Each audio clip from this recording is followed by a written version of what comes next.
안녕하세요. 재미있는 윤쌤의 윤채원입니다. 자, 오늘은 12운성 절에 대해서 여러분과 한번 공부를 한번 해볼게요. 절은 한자를 풀이를 해보면 끊어지다라는 뜻이 있습니다. 끊어지다, 절단, 되다 이런 뜻이 있습니다. 그래서 절처봉생지라고도 하고요. 절의 전후는 묘하고 태로서 태어나고 죽고의 그 변곡점에서 생의 방향을 주관하는 자리라고 보시면 됩니다. 무에서 유를 창조하는, 그래서 절처봉생지라는 말이 있거든요. 떠돌리고 힘든 그 상황에서 끊어지고 죽을 것 같은 상황에서 끊어질 듯 하지만 다시 살아난다는 그런 절처봉생지에 놓여 있기 때문에 선과 악의 기lum조차 인식할 수 없는 그런 형태라고 보시면 되고요. 우리 아기가 태어나기 전에 일단 엄마의 뱃속에서 난자와 정자가 만나죠. 그런 정자와 난자가 만나는 그 순간이라 보시면 됩니다. 그래서 변화 변동만이 존재하는 아주 무질서한 단계라고 보시면 되고요. 참을성이 없어서 본인이 아주 자기 중심적입니다. 그래서 절지에 놓인 사람들은 굉장히 순수하지만 좀 나쁘다, 못됐다 이런 경우도 있거든요. 아주 착하다는 건 아주 자기 중심적이고 나쁘다라는 뜻도 있습니다. 절지에 놓인 사람들은 진득하지 못한 면도 있고요. 팔랑귀, 이박이라고 하죠. 아주 순수하다 보니까 남의 말에 많이 흔들리는 경우도 있습니다. 그 사람들은 동정심이 아주 강하기 때문에 아주 조용하고 정적인 상태이기 때문에 단절과 별리, 고립이라든지 중단되어 있고 침체되어 있고 그러다 보니까 아주 외부 환경에 민감한 상태라고 보시면 됩니다. 우리 아이가 난자와 정자가 만나서 엄마 뱃속에서 안정을 찾기 전까지는 굉장히 조심조심 해야 되죠. 그래서 절은 무체유기, 있지만 없는 것 같은 그런 상태라고 보시면 됩니다. 세상 물정에 어둡고 순진하지만 아주 솔직한 반면에 또 급격한 변화를 즐기려는 경향이 있기 때문에 실정과 권태감을 아주 많이 느낀다라고 보시면 됩니다.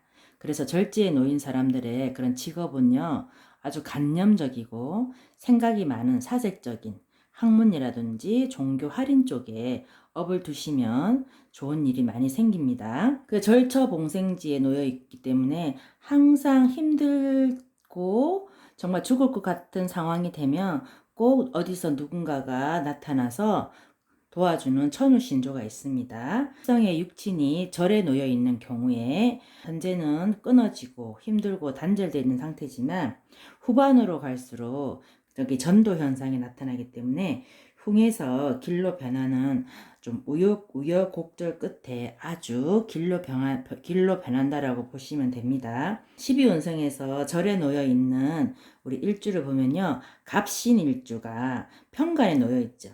편간에 놓여 있는데 12운성으로는 절에 놓여 있습니다. 을류, 경인, 신묘가 12운성으로는 절지에 놓여 있다라고 보시면 됩니다. 현재는 절단이 되어 있기 때문에 수성하셔야 되고 안 좋죠. 하지만 미래는 천우신조가 있기 때문에 50 이후로는 아주 좋은 길성이라고 했습니다. 그죠? 절지에 놓여 있는 목화토금수를 한번 보겠습니다. 자, 목이 절지에 놓여 있다. 건강으로 봤을 때 목화토금수가 절지에 놓여 있는 경우를 보겠습니다. 그러니까 목이 절지에 놓여 있다.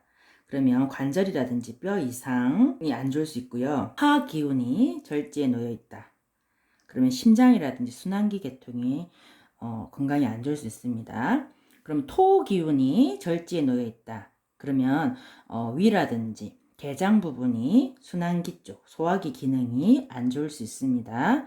그리고 금 기운이 절지에 놓여 있다. 끊어져 있고 단절되어 있다는 거죠. 그러면 기관지라든지 피부, 폐가 안 좋을 수 있습니다. 건강 부분에서 수 기운이 절지에 놓여 있다. 내분비, 방광, 생리적인 현상 부분에서 안 좋을 수 있습니다. 비견, 식상, 재성, 관성, 인성 부분이 여러분들 사주 명식에 십성이 절에 놓인 경우, 비견이 절에 놓인 경우, 식신상관이 절에 놓여 있는 경우, 재성이 절에 놓여 있는 경우, 간성이 절에 놓여 있는 경우, 인성이 절에 놓여 있는 경우를 한번 볼게요. 자, 비견이 절에 놓여 있다. 형제라든지 아니면 자매 언니라든지 동생이라든지 조금 관계가 안 좋을 수 있기 때문에 본인 스스로 자수성가해야 되는 형태이고요. 그리고 십성에서 식상이 절에 놓여 있는 경우, 여명 같은 경우는 산액이 있을 수 있죠. 일찍 자식과 떨어져야 되는 경우가 있고요. 그리고 남명 같은 경우는 처가와 인연이 안 좋을 수 있습니다. 재성이 절에 놓여 있는 경우에는 재물을 많이 얻고 또 많이 잃어버릴 수가 있죠. 그 남명 같은 경우에는 부인과의 관계가 아름답지 않을 수가 있습니다. 관성이 절에 놓여 있는 경우는요, 남명이나 여명이나 악부, 악처가 될 수 있고요. 하지만 이제 관계가 점점 호전되기 때문에 50대 이후로는 전도가 되어서 사이가 좋아지는 경우가 많이 있습니다. 그리고 관성이 절퇴에 놓이게 되면 한 직장에 오래 있지를 못하고 직주 이동이 굉장히 빈번해집니다.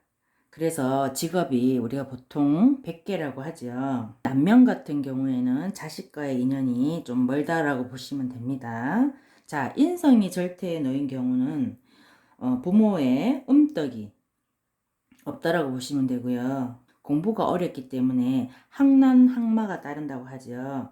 그래서 공부하는 과정에서 우리가 보통 마장이 따른다고 하거든요. 그래서 공부하는 운이 조금 어려울 수 있습니다. 자, 그래서 절이라는 거는 아주 힘들면서도 절처봉생지가 있는, 오늘은 절에 대해서 여러분과 공부를 해봤는데요. 끊어지다, 막히다, 그리고 가로막다, 뭐 없어지다, 이런 뜻이 있는, 일단 여러분은 어느 부분에 절지에 놓여 있는지 한번 공부를 하시면서 확인을 해보시기 바랍니다. 자, 오늘도 공부하시는데 여러분 많은 도움이 되시고요. 좋아요, 구독은 무료입니다. 감사합니다.